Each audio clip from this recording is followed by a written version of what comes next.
Story 1. The Vanished Man in the Forest. This story is about a man who ventured into the forest on what was supposed to be a routine walk, but something went horribly wrong.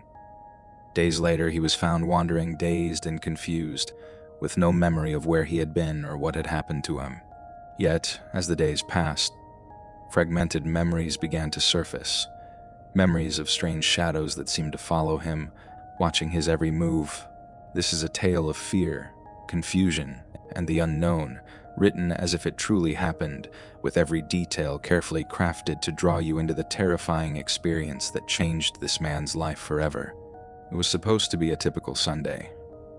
I had woken up early, feeling the crisp autumn air seep through the cracks of my bedroom window. The sky was a dull gray, but the forest that bordered my town always held a sort of serene beauty, no matter the weather. I had often walked those trails alone, finding solace in the quiet rustling of leaves and the distant calls of birds. That day was no different, or so I thought. I dressed warmly, layered in a thick flannel shirt and my favorite hiking boots, and headed out the door with nothing but my thoughts and a small backpack carrying some water and snacks.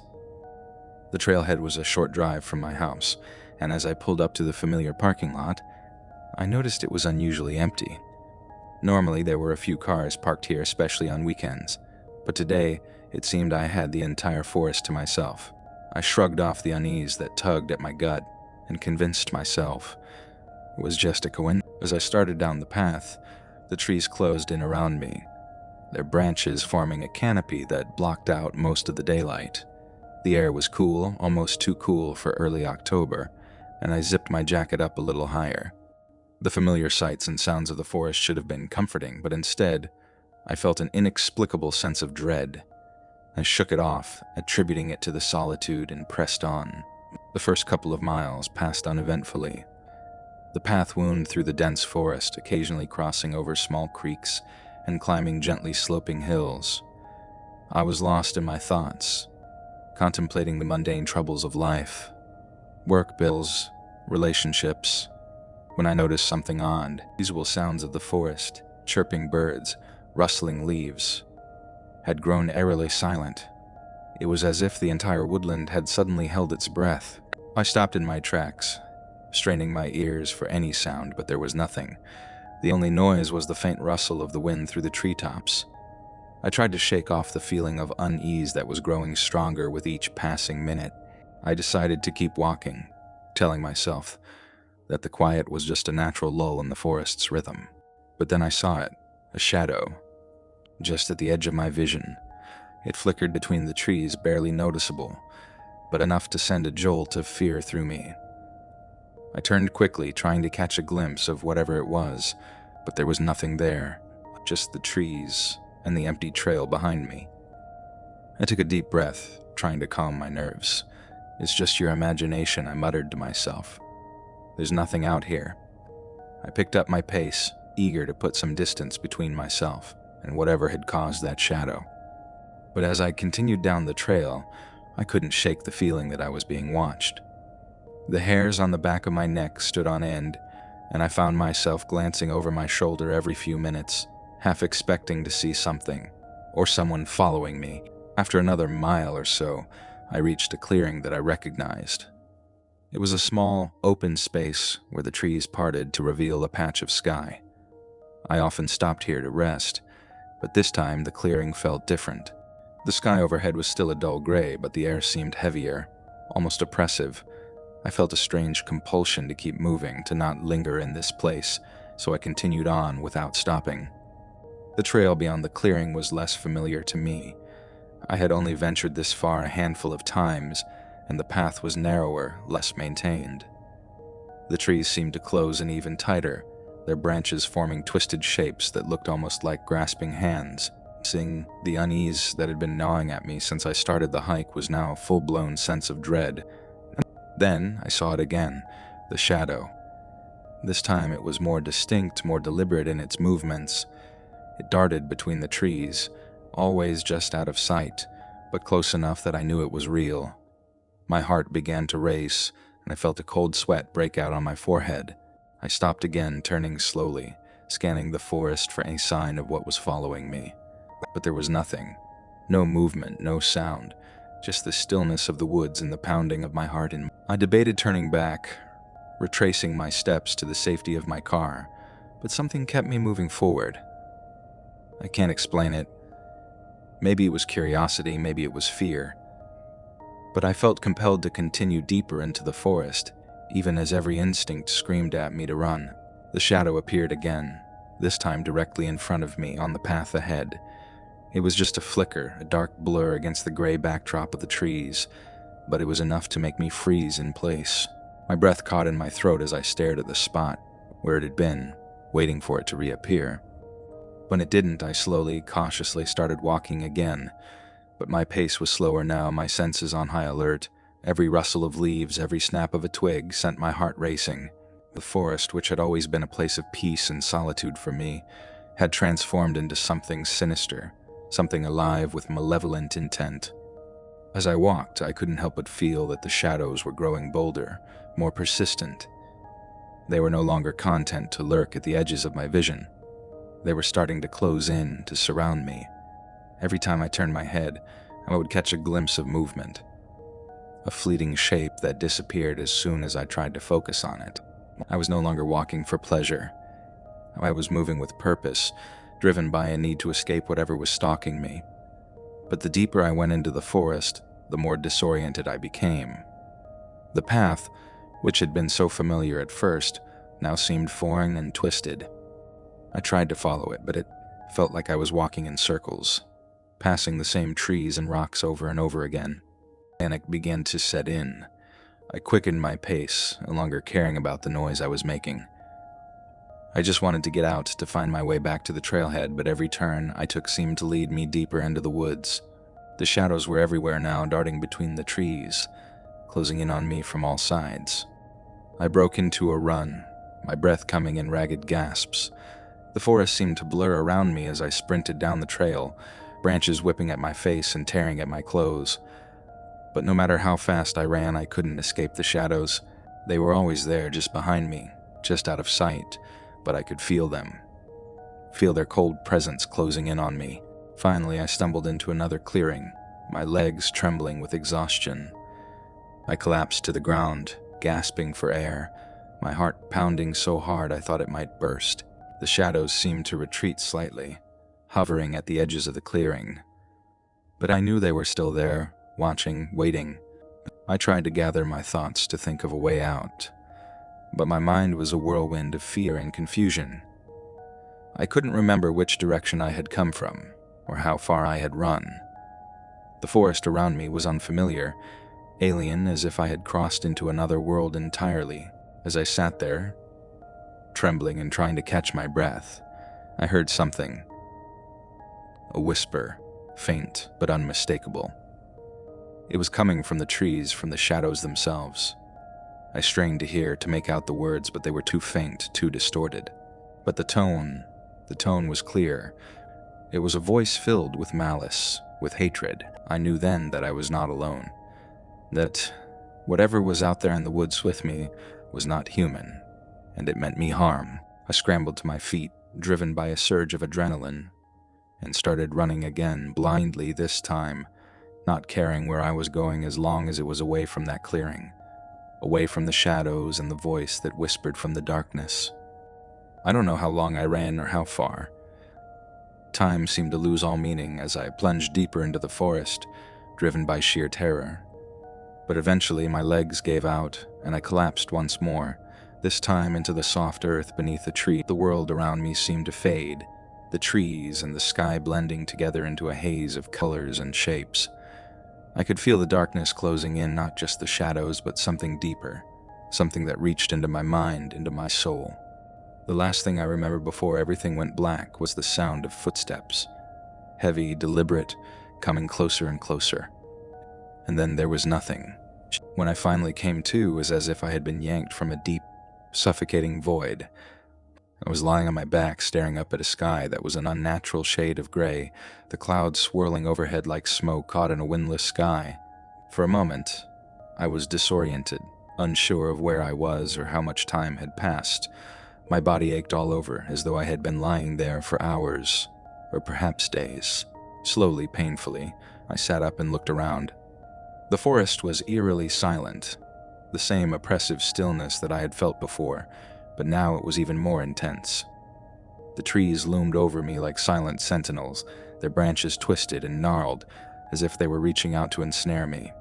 The ground beneath me was cold and damp, and the air was thick with a strange, musty odor that made me feel nauseous. I tried to stand, but my legs were weak, trembling from exhaustion. My mind was a foggy mess, and I struggled to remember what had happened before I blacked out. The last thing I could recall was running through the forest, the shadows chasing me, the whispers in the dark.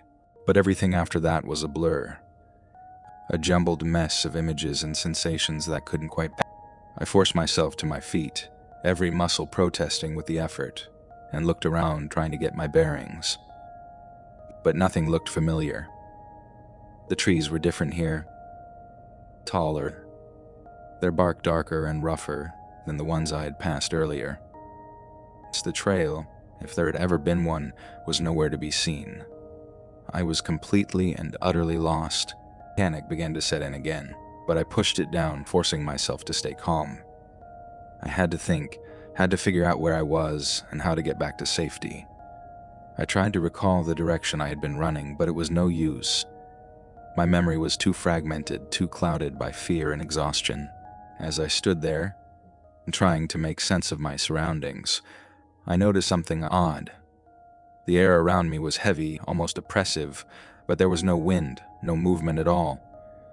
The leaves on the trees were completely still, not even the slightest rustle to break the silence.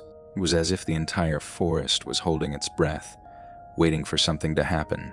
And then I heard it again, the whispering.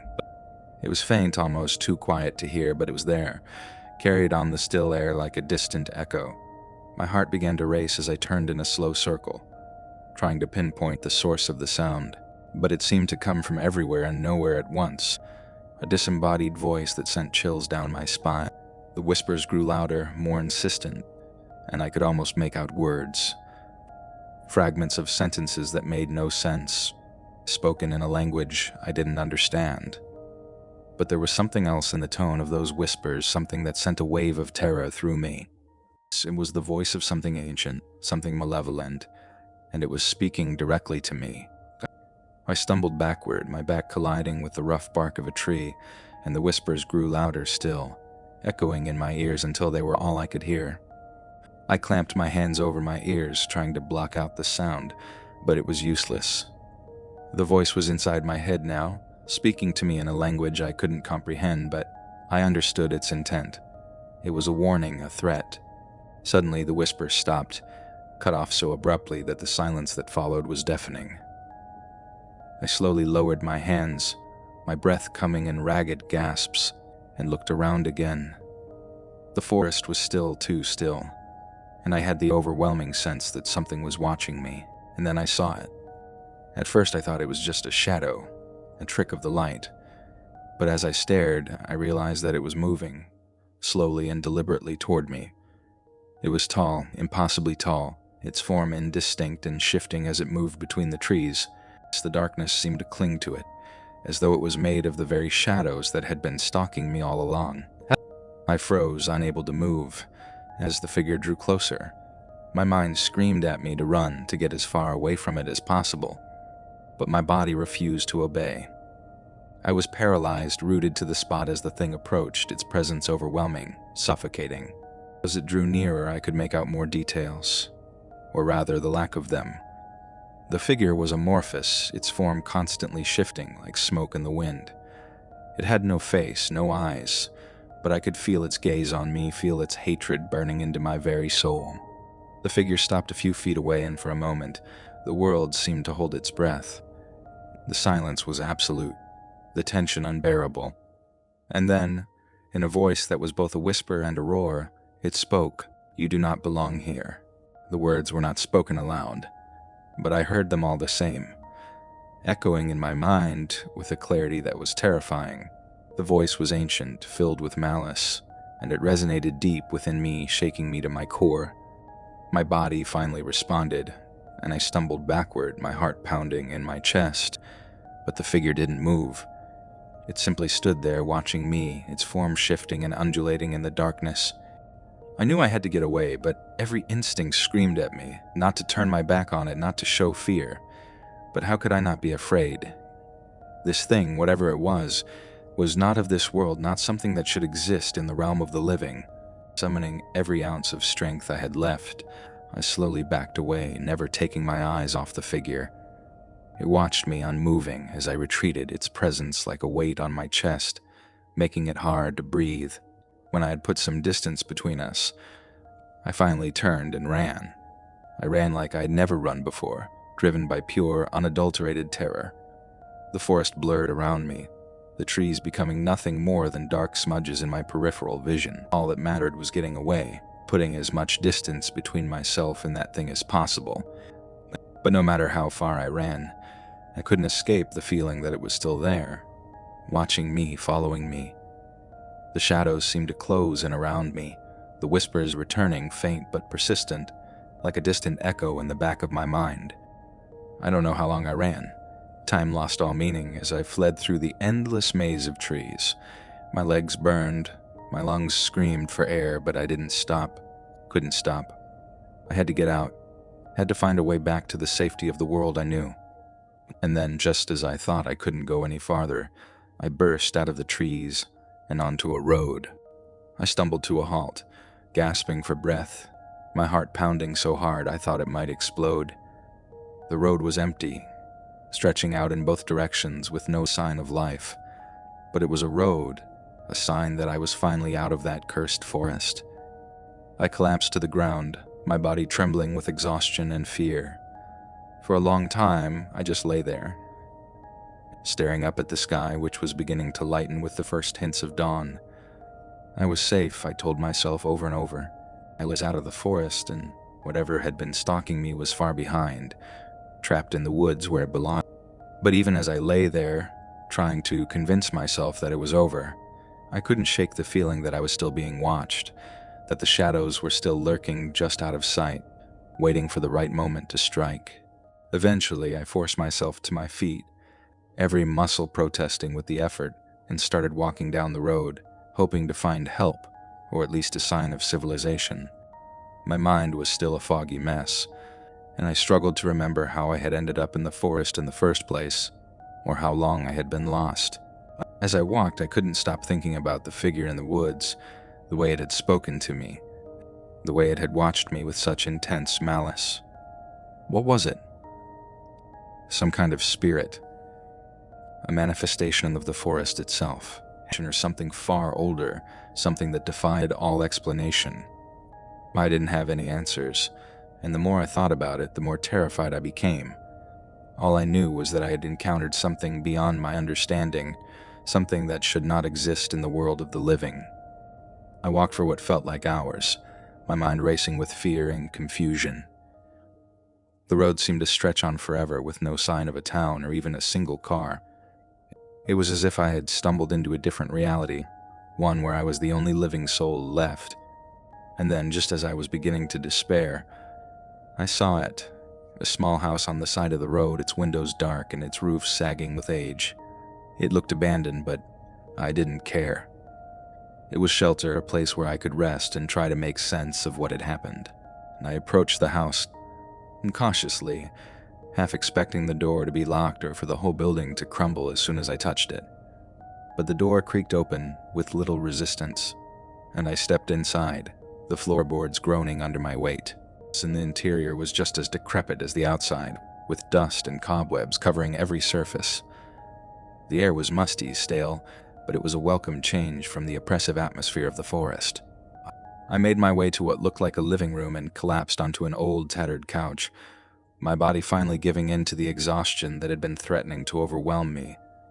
As I lay there, staring up at the cracked ceiling, I tried to make sense of everything that had happened, but it was no use. My thoughts were too jumbled, my mind too clouded by fear. Eventually, sleep claimed me, pulling me into a dark, dreamless void. But even in sleep, I couldn't escape the feeling that something was watching me, that the shadows were still lurking, waiting for the right moment to strike. When I woke, the house was dark, the only light coming from a faint glow through the dusty windows. I had no idea how long I had slept, but it didn't matter. I knew I couldn't stay here. I had to keep moving, had to find help before whatever was out there found me again. I forced myself to my feet, my body stiff and sore, and made my way to the door. But as I reached for the handle, I froze. There, etched into the wood, were the same strange symbols I had seen in the forest, the same ones that had been carved into the trees. My heart began to race as I backed away, the symbols seeming to pulse with a faint, malevolent energy. It was as if the house itself was warning me, telling me that I couldn't escape, that the forest had marked me, and there was no way out. Panic set in, and I turned and fled from the house, bursting out into the cold, early morning air. The road was still empty, stretching out before me like a path to nowhere. But I didn't care. I had to keep moving, had to get as far away from that house and that forest as possible. I started walking again, my pace quickening as the fear took hold. The road seemed to stretch on forever with no end in sight, no sign of life. It was as if I was the only person left in the world, trapped in an endless nightmare with no way out. And then, just as I was beginning to lose hope, I saw it. A car coming down the road toward me. Relief washed over me, and I waved my arms, signaling for it to stop. The car slowed, and as it pulled up beside me, the driver rolled down the window. "Are you all right?" he asked, concern etched on his face. I nodded, too exhausted to speak, and the driver motioned for me to get in. I didn't hesitate, climbing into the passenger seat and closing the door behind me. As the car started moving again, I leaned back in the seat, my body trembling with relief. But even as I sat there, safe in the warmth of the car, I couldn't shake the feeling that something was still out there, lurking in the shadows, watching me. The driver asked me where I was headed, but I couldn't answer. All I could think about was getting as far away from that forest as possible, putting as much distance between myself and the terror that had been stalking me. And the car drove on, the road stretching out before us like a lifeline, and I finally allowed myself to believe that I was safe, that I had escaped whatever nightmare had ensnared me in those woods. But deep down I knew the truth. The forest had marked me, and no matter how far I ran, no matter where I went, I would never truly be free. The shadows would always be there, lurking just out of sight, waiting for the right moment to strike, and when they did, there would be no escape, because the forest had claimed me, and it would never let me go. Story 2. The Forest Cabin Mystery. When Julia and I set out on our weekend camping trip, we had no idea that the seemingly perfect getaway would become a nightmarish ordeal. What began as a tranquil escape into the wilderness soon spiraled into a chilling tale of fear and mystery. We stumbled upon an abandoned cabin deep within the forest, a discovery that seemed more serendipitous than sinister. Little did we know that this cabin would trap us in a web of eerie occurrences, leaving us questioning our sanity as the night unfolded. This is the story of how we found ourselves ensnared in a sinister mystery, where the boundary between reality and the supernatural blurred beyond recognition. The day started out promising. The sun was high, the sky clear, and the forest path seemed to lead us deeper into a realm untouched by the outside world. We hiked along the trail, the rhythmic crunch of leaves beneath our boots providing a comforting soundtrack to our journey. Julia was enthusiastic, snapping pictures of the vibrant autumn foliage and the occasional deer that darted away as we approached. By late afternoon, we decided to rest and have a quick meal. We set up our small campfire, and as we ate, we noticed a faint trail leading off the main path. Curious and adventurous as always, Julia suggested we follow it, and I agreed, eager for a change of scenery. The trail was barely visible, overgrown with brambles and encroaching branches, but it seemed to lead in a promising direction. After what felt like an eternity of pushing through the underbrush, we emerged into a small clearing. There, half hidden by the dense trees, stood an old cabin. It was small, its wooden walls weathered and gray, and its roof sagging under the weight of years of neglect. A shiver ran down my spine as I looked at the cabin. It was as if it had been waiting for us, a relic from a time long forgotten. Julia's eyes sparkled with excitement. "Look at this place. It's like something out of a storybook." She was already moving toward it, her steps eager and light. I followed, albeit with a lingering sense of unease. The cabin's door creaked open with a protesting groan. Inside, the air was stale and musty, filled with the scent of mold and decay. Dust motes danced in the beams of sunlight that streamed through the broken windows. We cautiously stepped inside, the floorboards groaning under our weight. The cabin consisted of a single room with a small fireplace and a couple of rickety wooden chairs. The furniture was old, covered in cobwebs, and the walls were adorned with faded, yellowed wallpaper. Julia set her backpack down with a triumphant flourish. "It's perfect. We can stay here tonight and get an early start on our hike tomorrow." I hesitated, but the thought of spending the night in a cabin seemed more appealing than trudging back to our campsite. After all, we had no idea how far we had strayed from the main trail. As the sun began to set, we made ourselves comfortable. Julia found some old firewood and started a small fire in the fireplace, casting a warm glow over the room. We cooked a simple meal and chatted about our plans for the next day. The evening passed in relative calm, the eerie atmosphere of the cabin seeming to fade as we relaxed. But as night fell, and the forest outside was swallowed by darkness, a strange feeling of unease began to settle over me. The crackling of the fire and the occasional hoot of an owl outside were the only sounds breaking the silence. Julia, seemingly unaffected, had fallen asleep on one of the chairs. I lay on the floor on a makeshift bedroll, trying to ignore the chill that seemed to seep into my bones. Around midnight, I was jolted awake by the sound of footsteps. They were faint but unmistakable, coming from somewhere outside the cabin. I sat up, straining to hear better. The footsteps were rhythmic, slow and deliberate, as if someone was walking around the cabin. My heart began to race, and I glanced at Julia, who remained soundly asleep. I decided to investigate. Quietly, I got up and approached the door, pressing my ear against it to listen. The footsteps continued, now accompanied by a low murmuring that I couldn't quite make out. A shiver ran down my spine. I hesitated, then opened the door a crack. The night was pitch black, the forest beyond cloaked in an impenetrable darkness. I saw nothing. Closing the door, I returned to my spot on the floor, trying to convince myself it was just my imagination playing tricks. But sleep wouldn't come. The footsteps continued intermittently, always just outside my hearing range. I kept my flashlight within reach, feeling a growing sense of dread. Just before dawn, the footsteps stopped. Exhausted, I finally drifted off into a restless sleep, my dreams plagued by shadowy figures and whispered voices. When morning light filtered through the cracked windows, I woke to find Julia already up and preparing breakfast.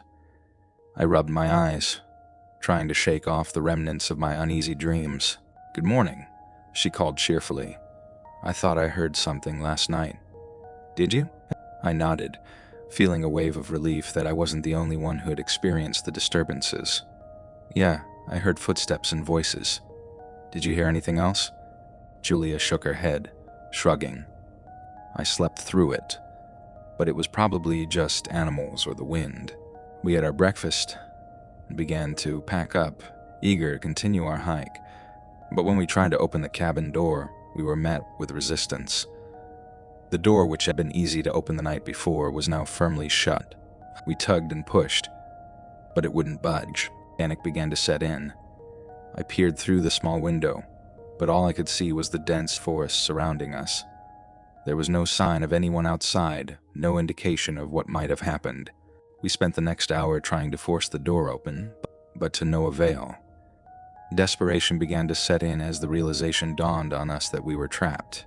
It was only when we noticed something truly disturbing that our fear turned into full-blown terror.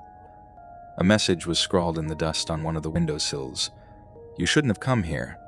Julie and I exchanged horrified glances. Our tranquil escape had turned into something far more sinister. The once innocuous cabin now seemed to pulse with malevolent energy, as if it were alive and aware of our presence. With no other options, we decided to search the cabin for anything that could help us. As we rummaged through the old furniture and dusty corners, we found nothing but old, rotting belongings. The cabin seemed to be a trap, its secrets hidden within its rotting walls. The hours dragged on as we continued to try and figure out how to escape. Each passing minute only heightened our sense of dread. The forest outside remained eerily silent, as if holding its breath, watching us.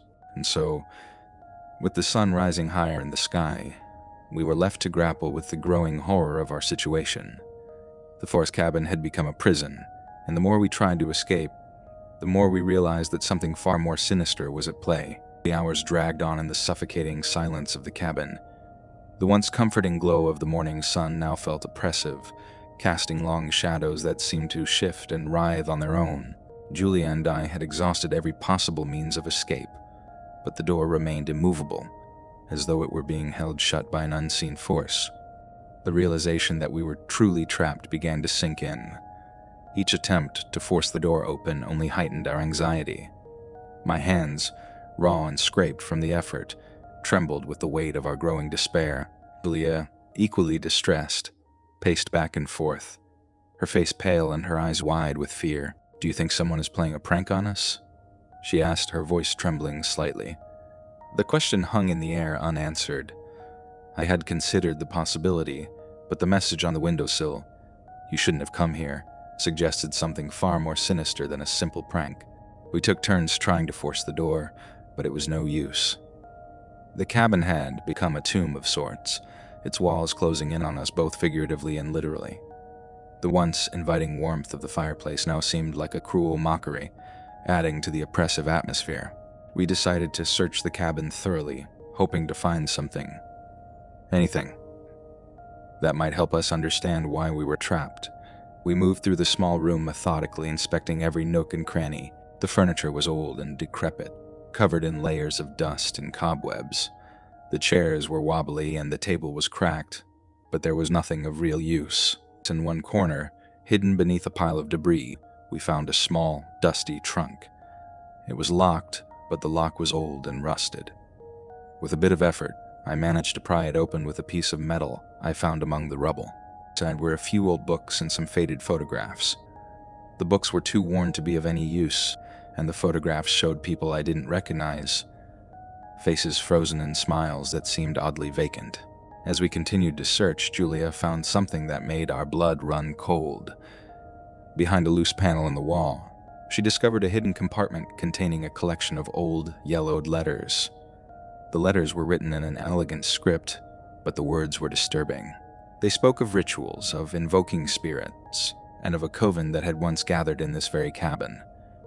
The letters described a series of rites that were meant to bind entities to this place to trap them between worlds.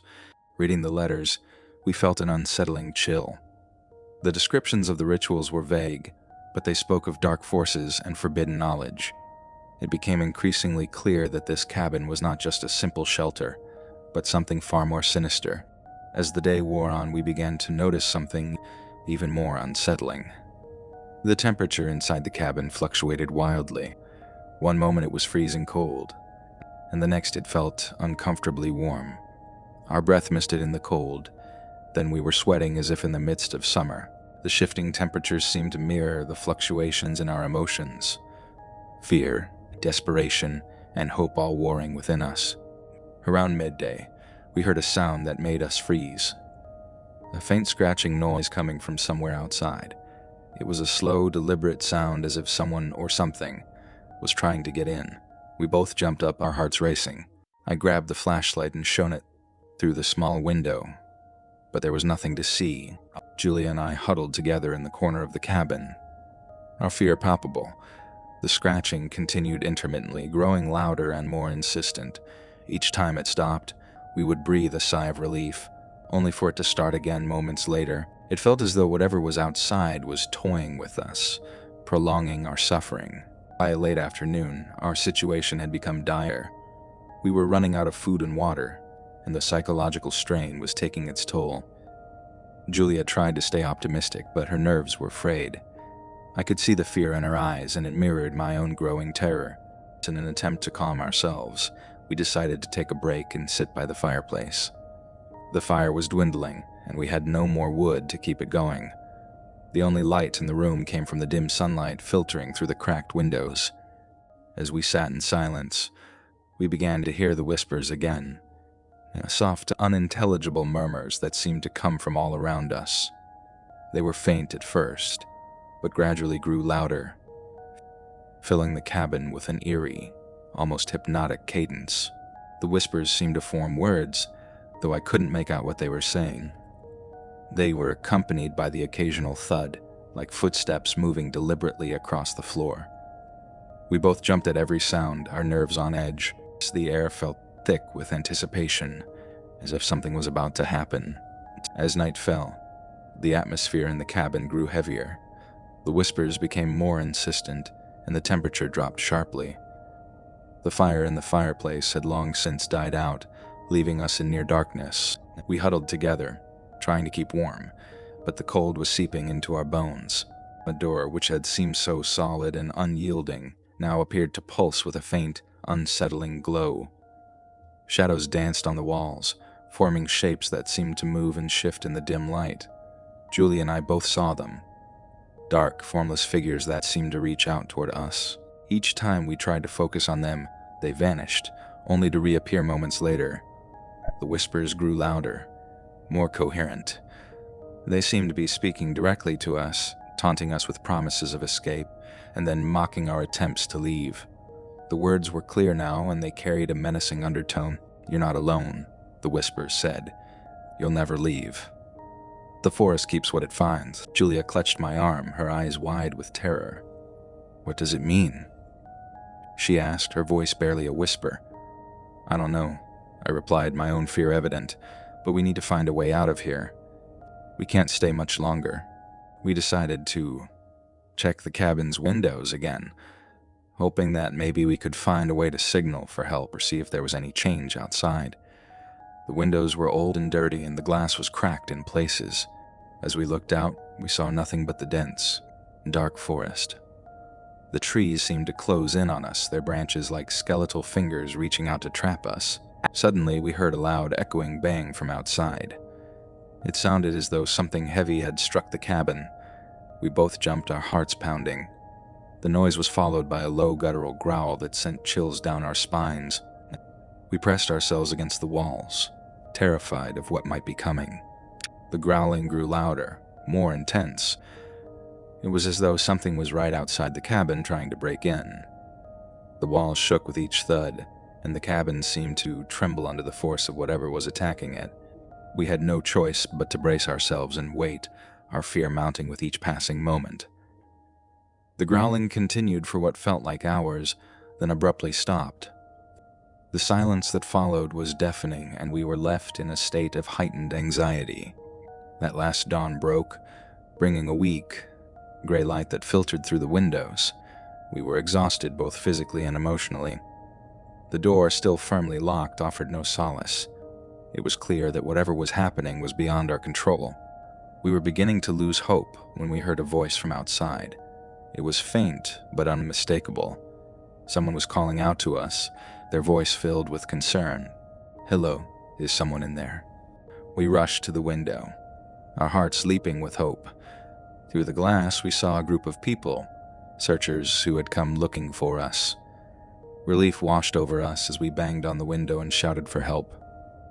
The searchers managed to pry open the door from the outside, and we stumbled out into the daylight, our faces pale and our bodies trembling.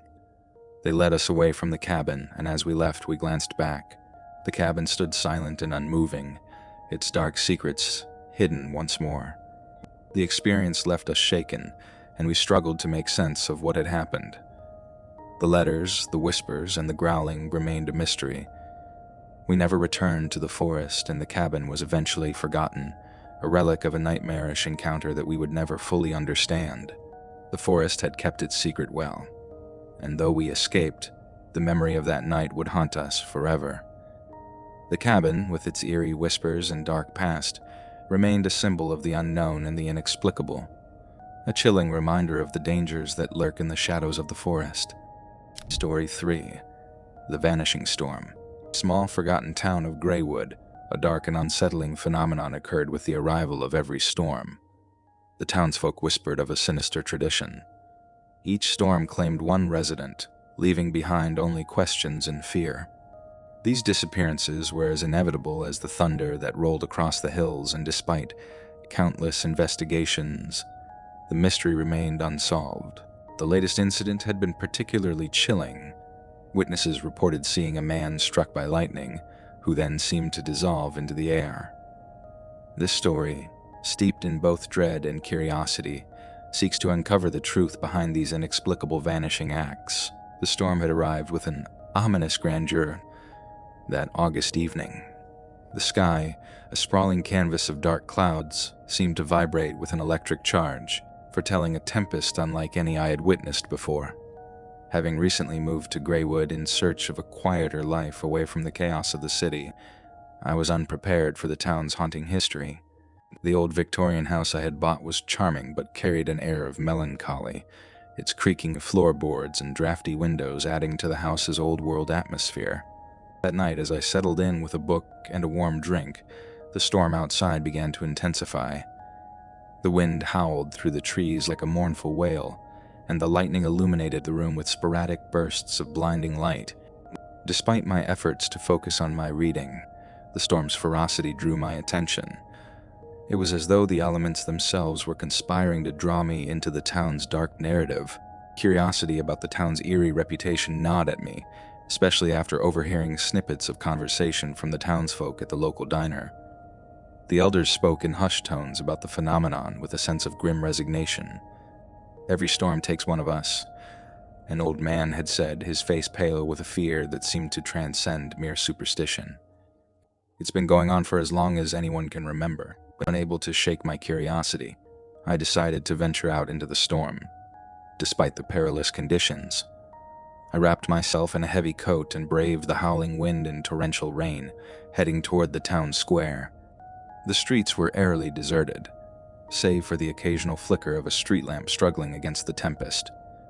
The storm created an otherworldly ambiance, its roaring thunder and flashing lightning making the familiar landscape seem alien and foreign. As I walked, I noted how the townspeople had prepared for the storm. Many homes had their windows tightly boarded up, and heavy curtains were drawn against the tempest.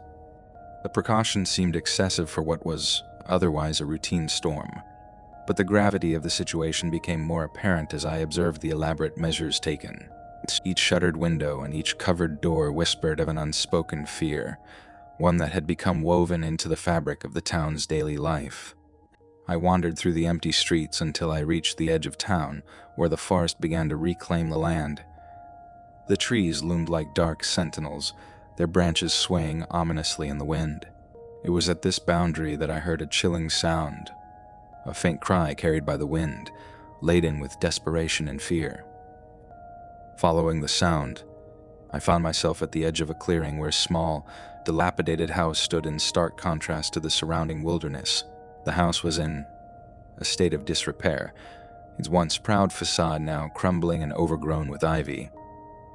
Despite its abandoned appearance, a flickering light emanated from within, casting eerie shadows through the gaps in the boarded-up windows. Driven by a mix of fear and fascination, I approached the house, my steps muffled by the rain-soaked ground.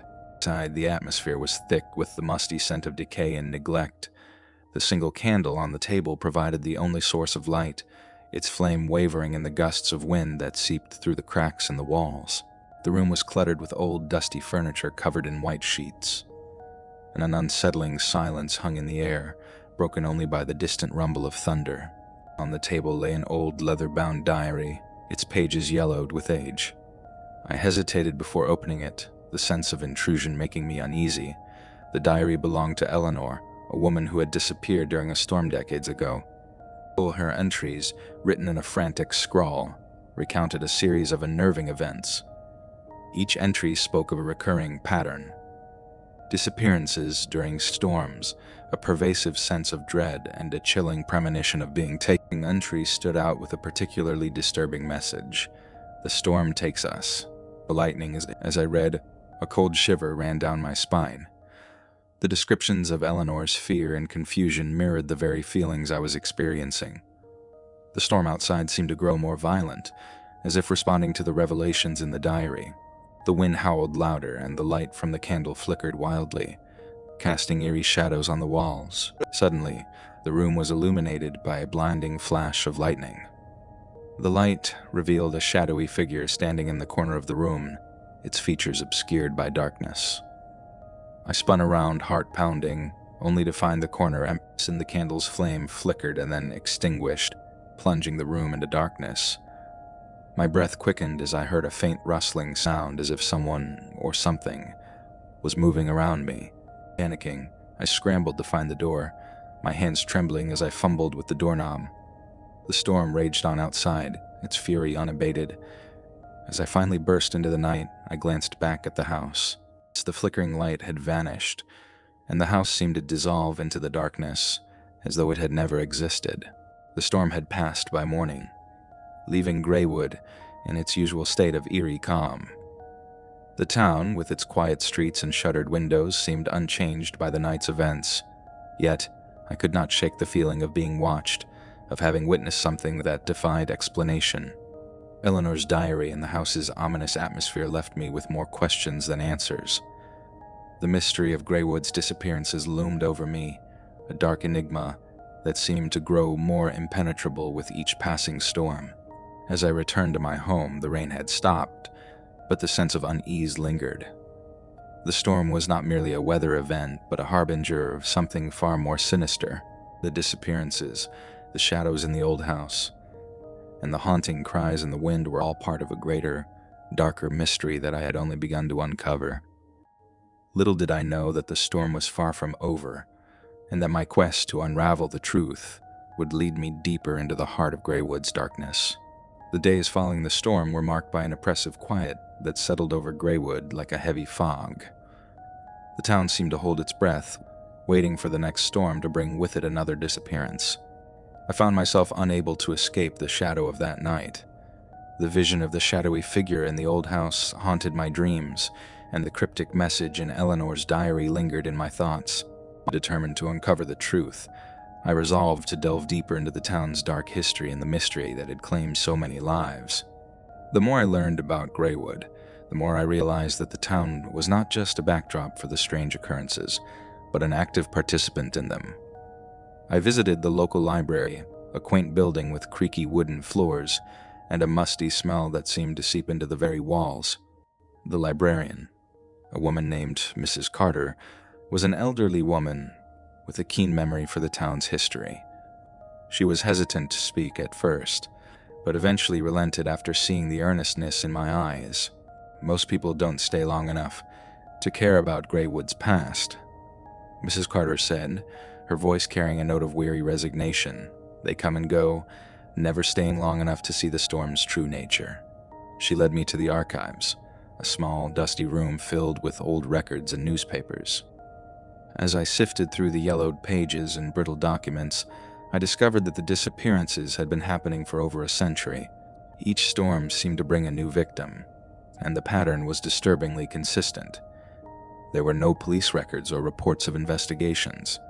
Instead, the disappearances were often dismissed as accidents or unexplained phenomena. One newspaper article from the early 1900s caught my attention.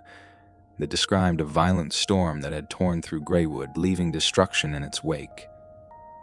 The article mentioned that several people had disappeared, their bodies never found. Witnesses reported seeing strange lights in the sky and hearing unearthly sounds before the victims vanished.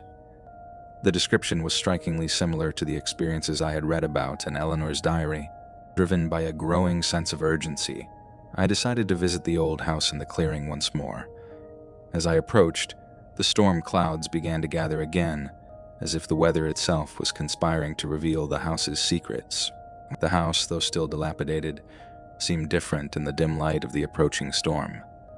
The air around it felt charged, as if it was alive with unseen energy. Just inside, the atmosphere was even more oppressive than before. I noticed that the diary on the table was now closed, its pages slightly ruffled as if it had been disturbed. I reopened it and found a new entry, written in a hurried scrawl. The lightning is the key. The storm reveals what is hidden. Follow the lightning to understand. With the storm closing in, I realized I needed to investigate the house further. I searched through the darkened rooms, my flashlight casting long, eerie shadows that danced across the walls. In a small, hidden compartment beneath the floorboards, I found an old, ornate box. Inside, there were various artifacts, ancient symbols carved into wooden plaques, a collection of dusty old books, and a strange metallic object that resembled a small, intricately designed compass. The books were filled with esoteric knowledge, detailing rituals and practices that seemed to belong to a forgotten cult or secret society. One book in particular stood out, a leather-bound tome with a symbol embossed on the cover that matched the one carved into the metallic object I had found.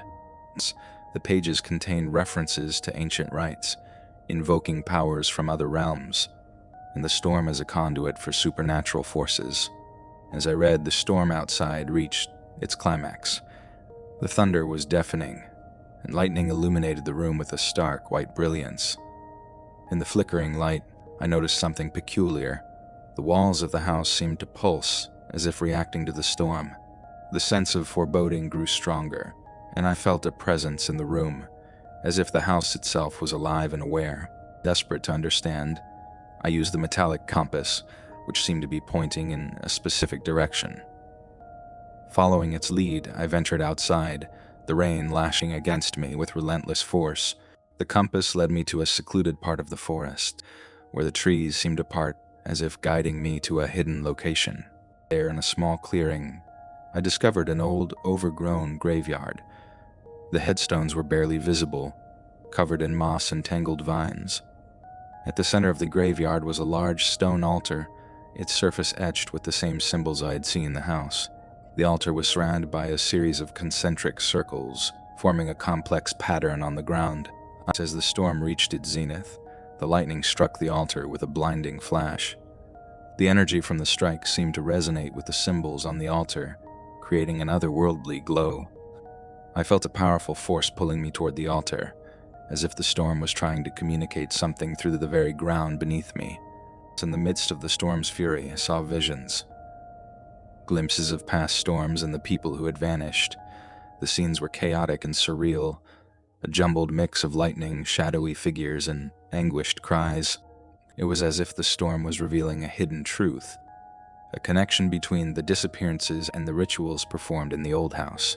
The visions culminated in a single terrifying realization. The storms were not random acts of nature, but were orchestrated by the ancient practices hidden in the town's history. The lightning was a conduit, a means of summoning or unlocking forces beyond human comprehension. The people who vanished were not merely lost, but were taken as part of a dark, arcane ritual. Exhausted and soaked to the bone, I returned to the house, my mind racing with the implications of what I had discovered. The storm finally began to wane, and the once turbulent clouds began to part, revealing the first light of dawn. The house, now silent and still, seemed to hold its breath, as if acknowledging the weight of the truth that had been uncovered. The history of Greywood was far from over. The storm had revealed only fragments of a much larger and more sinister puzzle. The disappearances, the rituals, and the storm were all interwoven in a tapestry of dark history and supernatural influence. As I left the house and the clearing behind, I knew that the storm had only been the beginning of a journey into the heart of a mystery that reached far beyond the boundaries of Greywood. The town's quiet facade masked a history of forgotten rituals and cosmic forces. My investigation had unveiled a fraction of the truth, but the full extent of the storm's power and its connection to the town's cursed past remained shrouded in darkness. The storms would continue, and with them, the cycle of disappearances. But now, with the knowledge I had gained, I was prepared to face whatever lay ahead, determined to uncover the full truth behind Greywood's vanishing storm. Story 4. Abandoned Mine.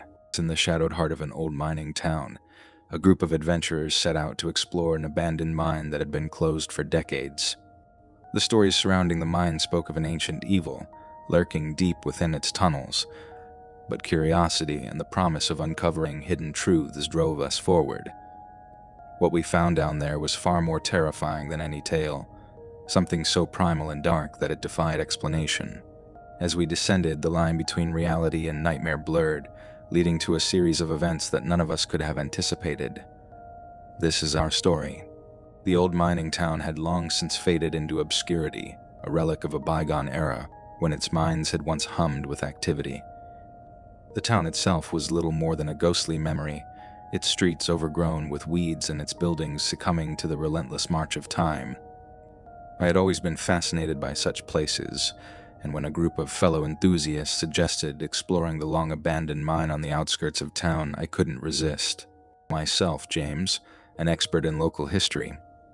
Laura, a photographer with a penchant for the macabre. Tom, a geologist with a keen interest in old mines. And Rachel, a documentary filmmaker looking to capture the essence of our expedition.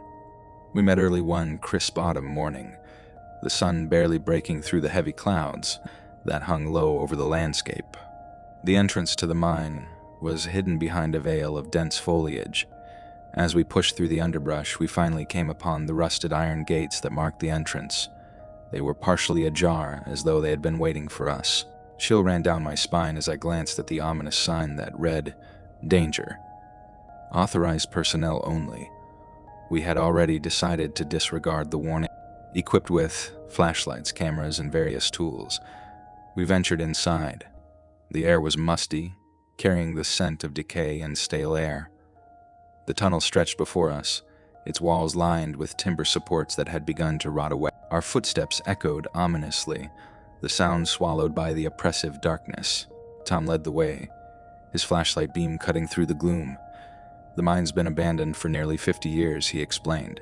It was closed after a series of accidents, but no one knows the full story. There are rumors of something strange down here, but it's mostly just local legend." Laura's camera clicked incessantly, capturing the eerie silence of the mine. "There's something about this place that feels off," she said, her voice tinged with apprehension. We moved deeper into the mine, the temperature dropping with each step. The air grew colder and heavier, and the flickering light from our flashlights created unsettling shadows on the walls. Rachel's camera light illuminated a network of old mining carts, their wheels rusted and immobile, as if frozen in time. Hours seemed to pass in the dark, our sense of time disoriented. We came across an old mining office, its wooden desk cluttered with dusty papers and faded maps. The papers were too deteriorated to make out, but one map caught our attention. It showed an intricate network of tunnels that seemed to extend far beyond the areas we had explored. And as we continued, the mine became more labyrinthine. The tunnels twisted and turned, leading us in circles. Our initial excitement gave way to a creeping unease. The darkness seemed to press in on us, and we began to hear faint noises, soft whispers and the occasional distant clang that we couldn't quite place. We reached a junction where the tunnel split into several directions. Tom suggested we split up to cover more ground. Reluctantly, we agreed, each of us taking a different route. As I ventured down one of the narrow passages, I began to notice strange markings on the walls, symbols and runes that I couldn't decipher. The mine seemed to be alive with its own presence, the air growing heavier with each step. My flashlight flickered intermittently, casting erratic shadows that danced menacingly on the walls. I could hear my own breathing, ragged and uneven, as if I was not alone in the dark. Suddenly, my flashlight went out, plunging me into darkness. I fumbled for my spare batteries, my hands trembling. The darkness was absolute, and I could feel a creeping sense of dread. When I finally managed to get my flashlight working again, I was startled to find that the passage I had been in had changed. The walls were different, the markings more pronounced, and a cold draft seemed to emanate from a nearby tunnel. I retraced my steps, but the mine had shifted. The tunnels I had once known were gone, replaced by unfamiliar pathways. Panic set in as I realized I was lost. I called out for the others, but my voice was swallowed by the oppressive silence. After what felt like hours of wandering, I stumbled upon a large cavern. The walls of the cavern were covered in strange, bioluminescent fungi that cast an eerie glow. In the center of the cavern was an altar, ancient and covered in dust. Around it were scattered relics, old mining tools and bones. I approached the altar cautiously. It was adorned with more symbols, and in the center was an object that made my blood run. A perfectly preserved human skull, its eye sockets dark and hollow.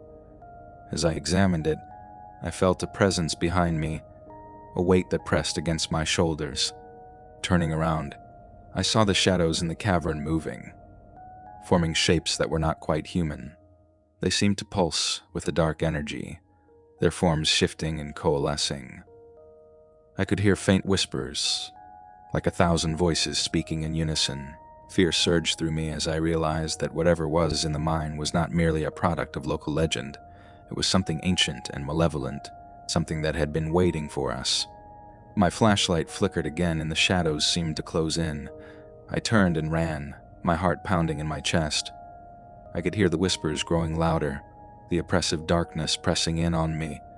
I needed to find the others and get out before it was too late. I raced through the twisting tunnels, my sense of direction completely gone. The whispers followed me, growing louder and more insistent. The walls seemed to close in, and the temperature dropped even further. I could see my breath forming clouds in front of me. Finally, I stumbled upon a familiar landmark, the old mining carts. I was relieved to see that the others were there, looking just as disoriented and terrified as I felt. "We need to get out of here," I said urgently. "There's something in the mine." We quickly made our way back towards the entrance, the mine seeming to resist our escape. The shadows twisted and danced around us, and the whispers grew louder, more insistent. The air was thick with an almost tangible malice. When we finally emerged into the daylight, it was with a sense of profound relief. We looked back at the entrance, the rusted gates now seemingly closed for good. The mine had claimed its secrets, and we had barely escaped with our lives. We knew that we had encountered something far beyond our understanding, something ancient and malevolent that had been lying in wait. The mine was a place of darkness and dread, a place where reality and nightmare intertwined in a deadly embrace. We had been lucky to make it out alive, but the memories of that place would haunt us. The sunlight seemed almost too bright as we emerged from the darkness of the mine. We stood in silence, each of us processing the sheer terror of what we had experienced. The once familiar landscape of the abandoned town now looked foreign and distant, as if the mine had somehow warped our perception of reality. The drive back to town was fraught with tension. None of us spoke much, each lost in our own thoughts. The mine had changed us, leaving us with an unsettling sense of dread. We agreed to meet later that evening to discuss what had happened and try to make sense of the experience. The events of the day had left us all feeling profoundly shaken, but none more so than Laura, who had been deeply affected by the encounter. As night fell, we reconvened at the local diner, a dimly lit establishment that seemed to have been frozen in time. The cozy setting felt strangely out of place after our harrowing ordeal. We gathered around a table, our faces reflecting the faint glow of the overhead lights. "We need to understand what we encountered," James said, breaking the silence. "There's something we missed, something we need to find out."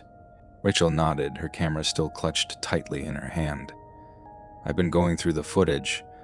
Maybe there's something we overlooked." We watched the footage together, scrutinizing every frame.